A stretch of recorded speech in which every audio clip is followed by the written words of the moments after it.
We're moving markets. It is, of course, a Monday morning. No, it's not. Way to start the show, Dan. That's how you start a show hot. Coming in on a Monday afternoon, World Series, Game 3. You know what? Screw the pomp and circumstance. I screw that up. It's my own show. Anita Marks is here. What's up, Anita? I had all these things planned.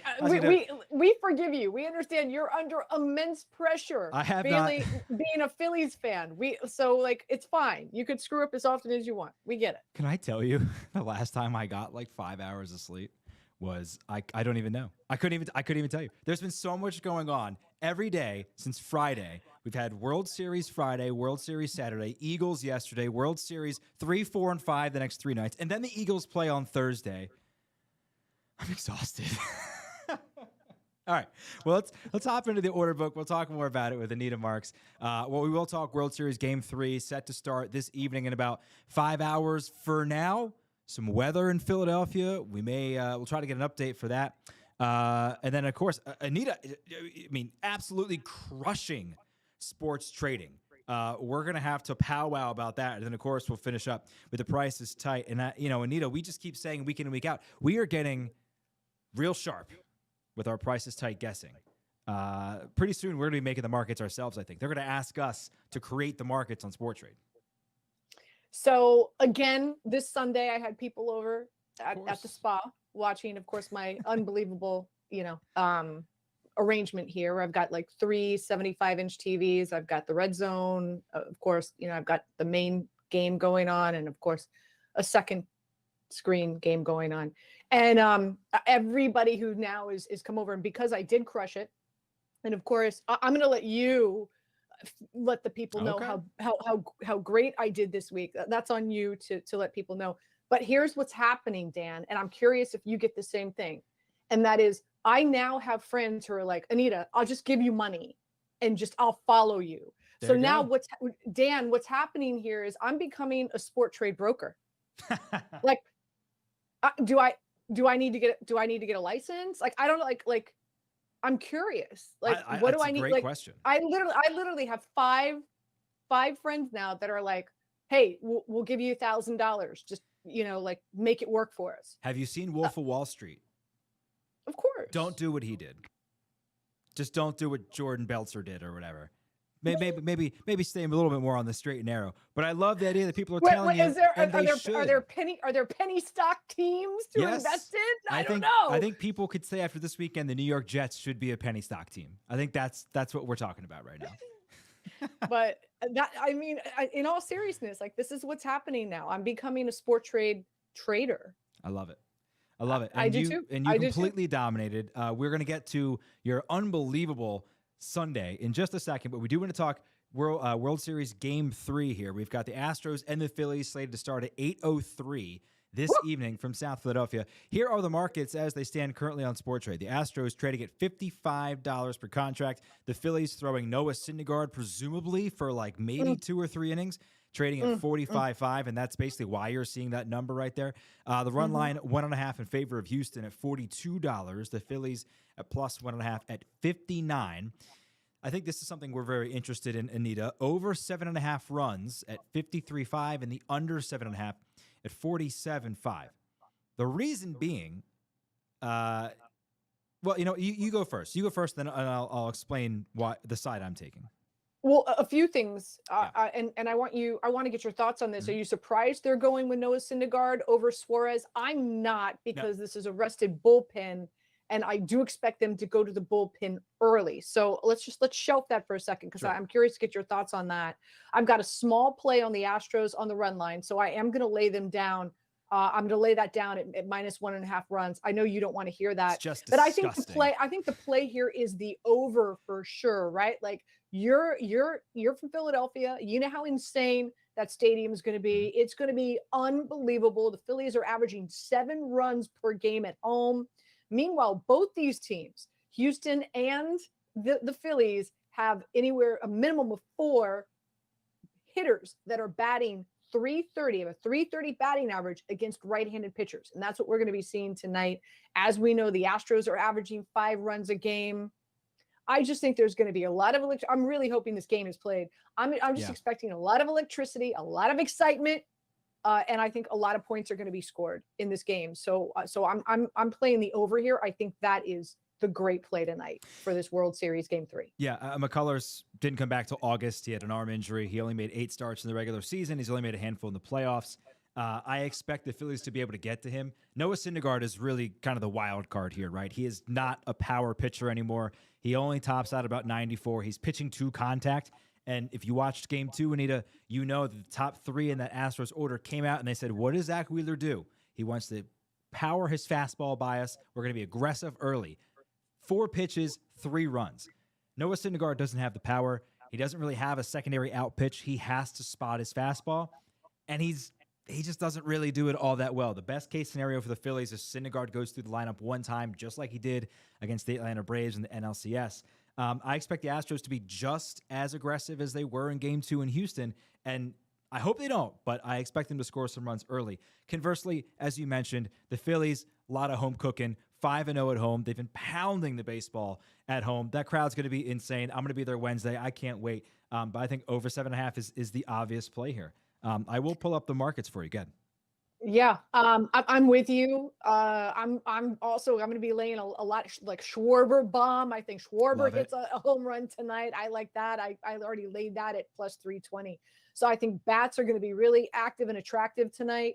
Again, I've got some reservations about both starting pitchers. McCullers, his last start was against the Yankees. He didn't get shelled, but he gave up quite a few runs. I want to also look bigger picture here with you as well, Dan, and because a few weeks ago, right, we Sport Trade launched their futures market Yes. in how you can invest in that. And as you know, again, I feel bad saying this because I know you're a huge Phillies fan, but I do have the Astros winning this in 6. So I have them winning 4-2. I put money down on the Astros.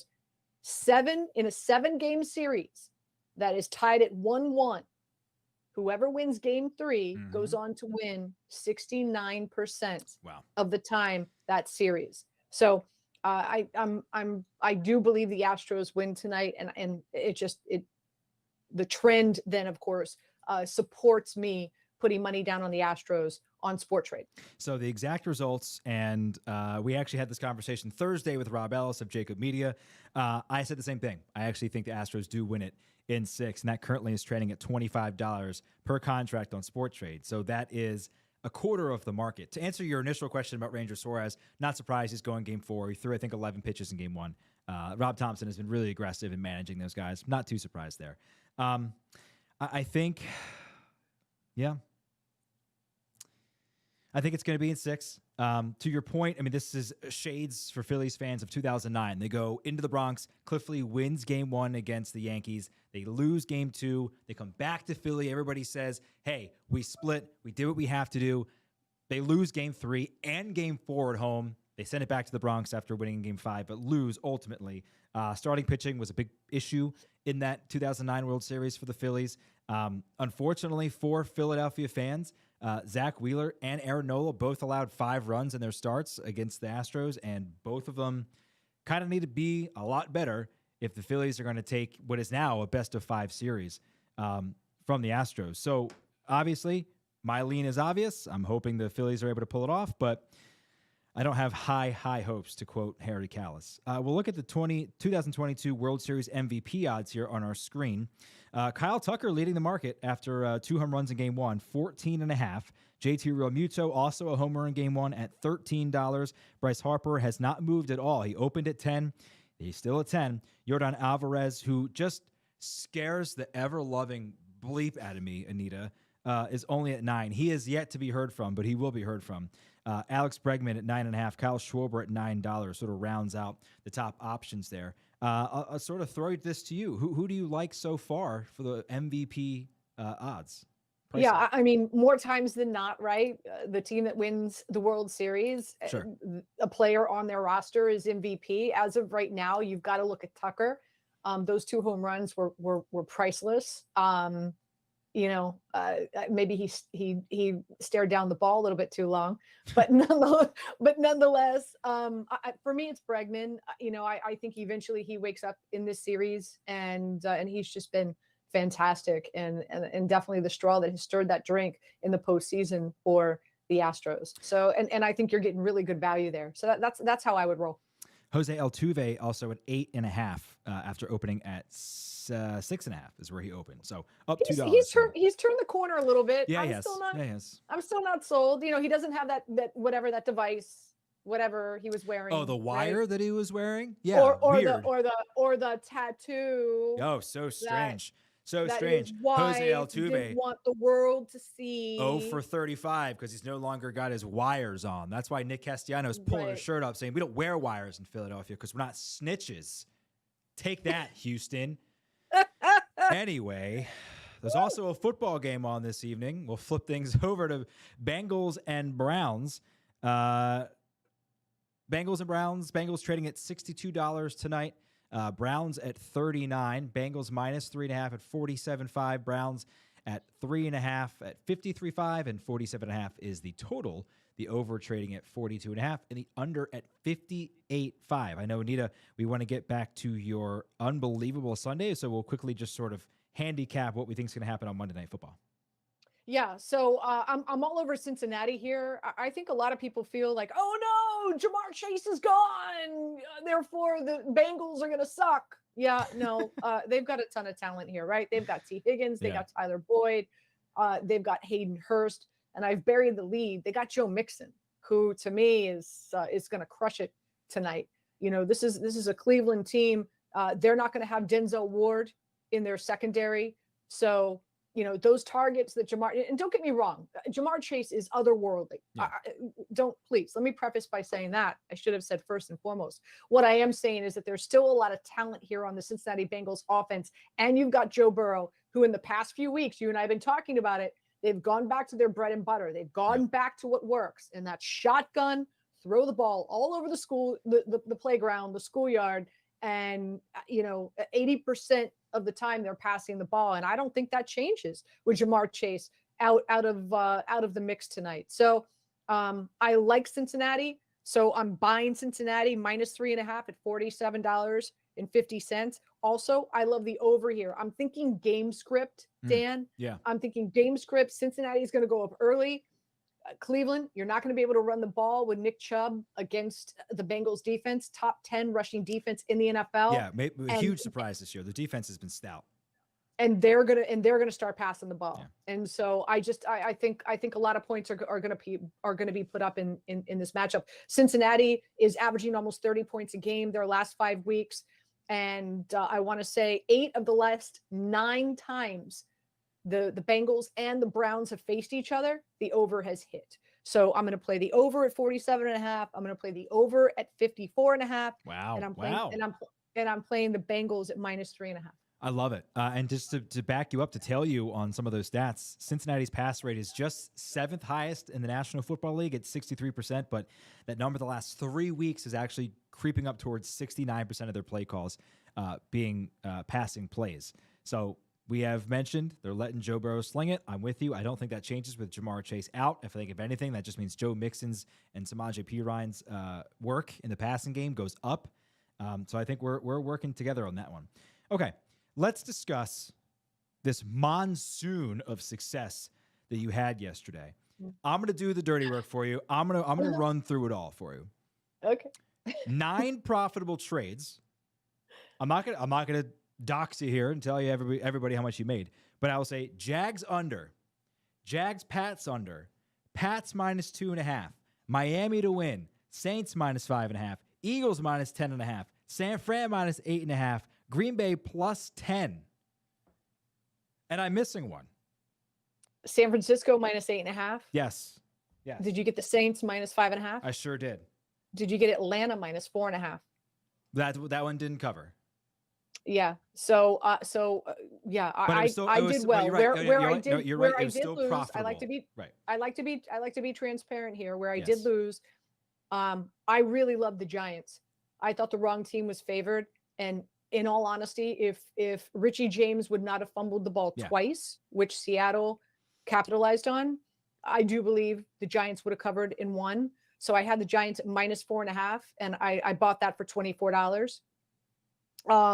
And also with all my winnings, I was like, Lakers suck. I'm gonna put some money on the Nuggets last night, and I woke up this morning to a big loser. So that's where I did lose last night. But I was very, very successful during the afternoon. An unbelievable run, and I intentionally left out Atlanta -4.5, and here's why.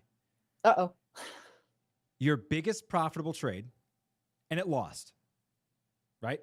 You sold it at 94 and got it at 48. So you made $48 on that trade, and it didn't win. So it was trading at $94, presumably in the fourth quarter at some point with the Falcons up, right? And you said, okay, cool. I'm good. We're going to get rid of this one. And guess what happened? They go to overtime, they kick a field goal, and they only win by 3. Mm-hmm. So you made, out of $100 per contract, you made $94 on something that didn't even win. That's sport trade. And that's the beauty of sport trade, Dan, is it not? I mean, that's what's so great about this, right? Is you're not locked in to a bet the entire game, and you could get out at any time. Anytime. So, again, I've got 3 TVs going. I've got 2 second screens. I'm watching every game. I'm paying attention to every game. And, this is, I'm not at a sports bar. I'm not at a game myself. I don't think you could have this type of success unless you are all dialed in, which I was yesterday. And I think that's a big reason why I was so successful. What's the charcuterie board situation over at Casa de Marks? It's a lot. So we start. A So lot of shoot sports. I start the day off. I have copious amounts of wine. Okay. By the way, wine, and then a lot of my, it's seasonal, so a lot of my friends bring, of course, the Yes. pumpkin beer. Yep. I start off with a ton of wings. I order a plethora of wings and extra blue cheese and French fries and all that. So that's how we start off our day at 1 o'clock. Okay. And then I'll order pizza at halftime. I'll order some pies, and then those who want to stay for the 4 o'clock games, I order sushi. Oh my So, gosh. yeah, you gotta, one of these I keep with you and your lovely wife, who I haven't met yet. If you want to bring the baby, that's fine. I don't know. We could put it somewhere. I don't know. Put it somewhere. But one of these Sundays, you have to come experience a Sunday here at the Marks household. We'll bring it and our digestive enzymes. How about that? Because it sounds like we're definitely going to need that. Considering. Okay, well, it is that time again. Everyone's favorite game. Time for the Price is Tight here at Sport Trade between Anita and myself. Anita and I have really gone back and forth the last several weeks. We are getting super sharp at nailing these markets on Sport Trade. Again, if you're new to the program and you're just watching for the first time, what is the Price is Tight? We are guessing the favorite for an NFL game and the price of which they are priced in our markets on Sport Trade to win the game. So it's sort of like guessing the line. However, we're guessing basically what the money line would be in our pricing convention. So we're going to start, Anita, with Arizona, Seattle at Arizona. So a NFC West matchup here between an Arizona team that keeps losing and a Seattle team that keeps winning. What say you? So I think the wrong team is favored here. Arizona is favored because I think obviously the big reason is because they're at home, and the odds makers feel that home field advantage is worth 3 points. But here's the thing, Dan: Arizona sucks at home. Yeah, they've lost. They're horrible. They're better on the road than they are at home. 10 straight home losses, I think. I know, they're horrible. They're horrible. So I'm gonna go Arizona 54. I don't think it's gonna be too pricey. I'm gonna go Arizona 54. But I'm just letting you know this might be my favorite play this week. I'm dying to know what Seattle is, just a straight up win. This is my favorite. I think the wrong team is favored here. I love Seattle in this spot. I completely agree with you, to the point that after I put these together, I went into the market and I bought Seattle. My guess was Seattle. My guess was Arizona 56, and it is indeed Arizona 56.5. I'm pulling up the market for us right now. So Arizona at 56.5 gets us started here on the Price is Tight. And that market is currently 56. Here's the thing, Dan. I find that so hard. I thought this would come in at like 52 or 53. I thought I was going over. I was very apprehensive at 56. So the market is 56 and Seattle's 45.5. I've already got it. Okay. Our next game, I'll go first. The Vikings at Commanders. The Commanders, an interesting team on Sport Trade. They have won 3 consecutive games as underdogs in our markets, and they are again priced as such. So giving it away a little bit here. My guess for Vikings at Commanders is Vikings 60. I'm going to go Vikings. I mean, they're obviously the better team. Okay. Yeah. We know that, 6-1. right? Yep. And coming off of an impressive win yesterday against Arizona. I'm going to go Vikings 58. And let me just, before you show who won and whatnot, or who came close, the Vikings, I think I've shared this on the show before. The Vikings offensive coordinator is one of the best in scripting the first 16 to 20 plays. So how I'm going about playing the Vikings on Sport Trade is I'll buy them at, minus 3.5, minus 7.5, minus 8.5, whatever is being offered there, and watch and see what happens after the first quarter. Because again, they are the best. Their offensive coordinator is the best scripted offensive coordinator. They are scoring touchdowns in the first quarter all the time. So just a little nugget there when you're playing the Vikings on Sport Trade. All right, let's check it out. I said 60. You said 58. It is Minnesota 62. Great. So a lot of Are you gonna kick my ass again? no. Today? Yeah. Hey, look, Yeah, look. I can just see. I We're see it. I see it coming. we're both Okay. within $2 of each other, and I have a feeling I have a sixth, maybe even a seventh sense that this thing's going to tighten up a little bit. Okay. Okay, I believe the next one on my graphic is Packers and Lions. Is it or Rams Bucks? I think I saved that one for the end because Okay. the suspense was so great. Okay, so Packers, Lions. Do you Yes. go or I go? Nope, go for it. I go. So even though, listen, the Packers towards the end of the game, to me, the Buffalo Bills toyed with the Packers last night. I really like they should. Yeah. I love or hate Aaron Rodgers. Hey, Part of me, I feel, I know majority of people do. Okay. I feel bad for him. I mean, he's trying to make chicken salad out of chicken poop. wait, and no, hold on. Mhm. You can't really mean that. Yeah. You can't love Daniel Jones and feel bad for Aaron Rodgers. You can't do it.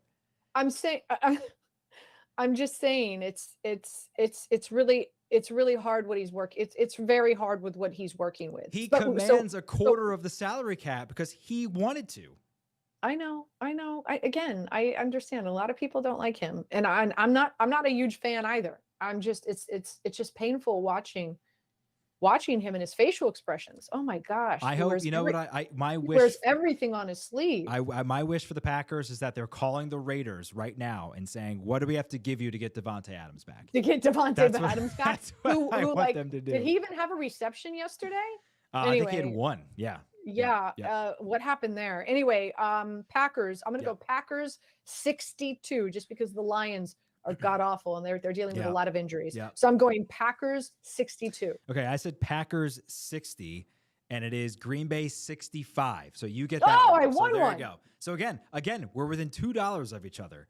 Yeah. But you get that one. So Green Bay at 62 is the ingress for you. So they're at 65. Minnesota 62. Arizona at 56-5. Okay. Got it. Next one. Chargers at Falcons. Interesting I one. love the Go ahead. I'm sorry. It's your turn. No, that's okay. I struggle with this one. I really did. I struggle with it because, the old cliche, going west to east is difficult. This is a 1:00 game in Atlanta. The Chargers head coach, I think, sucks. I'm not a Brandon Staley guy. I think him and Joe Lombardi are ruining a generational quarterback. This team, for whatever reason, has ghosts in the building. They have so much talent, and yet they are so average. And it is so hard to watch as someone who loves the Powder Blues to continuously watch them be average. Having said that, nobody's doing more with less than the Atlanta Falcons right now.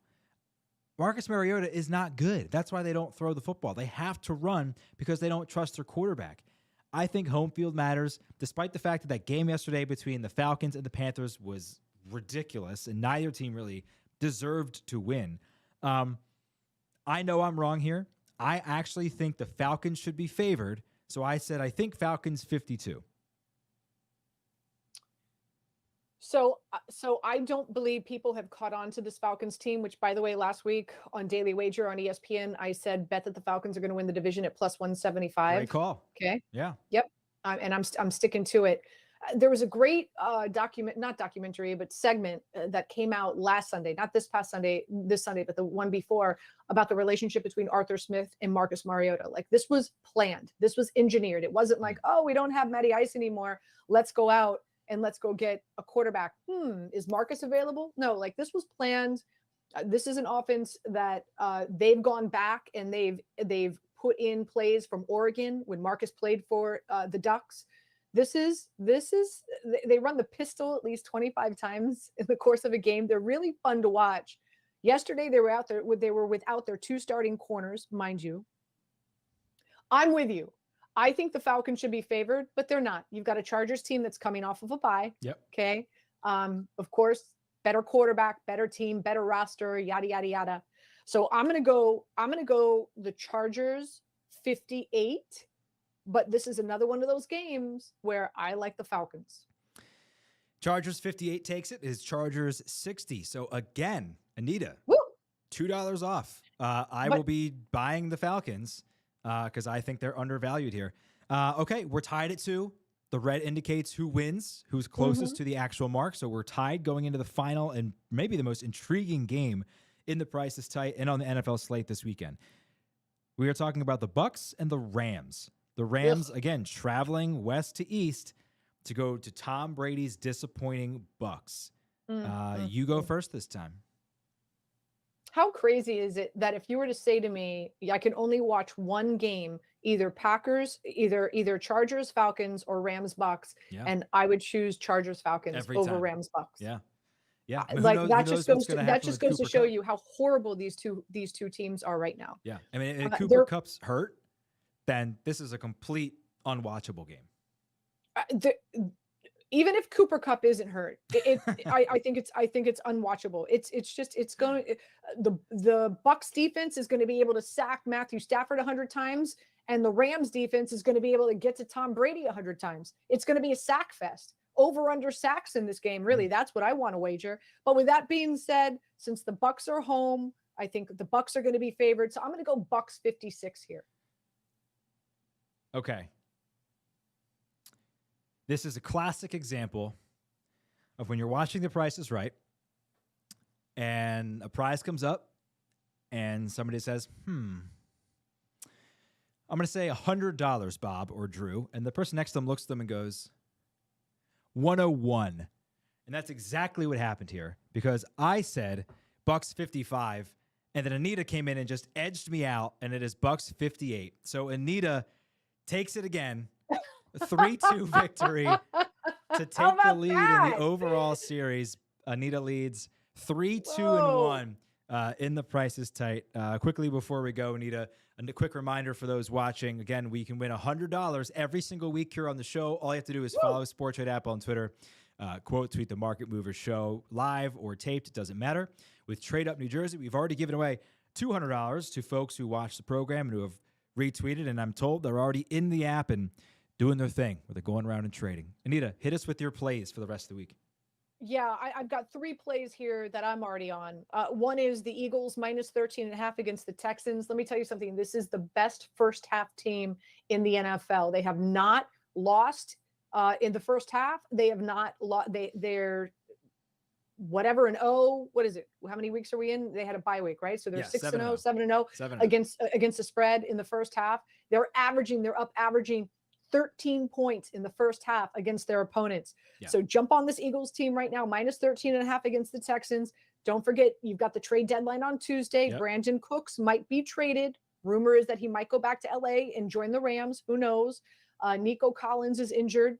So I'm on that right now. The Bills minus 12.5 against the Jets. Without Breece Hall, that offense stalls. Yep. And I'm still not sold on Zach Wilson. I think the Bills just absolutely destroy the Jets this week. And last but not least, I really like this Jags team. If Trevor Lawrence would not have thrown that pick to Justin Simmons at the goal line in the morning game yesterday, I think the Jags would have won. I think, it's unfortunate. The Jags have to be one of the most unluckiest teams in the NFL. They're able to move the ball at will, especially with ATN, but they can't capitalize.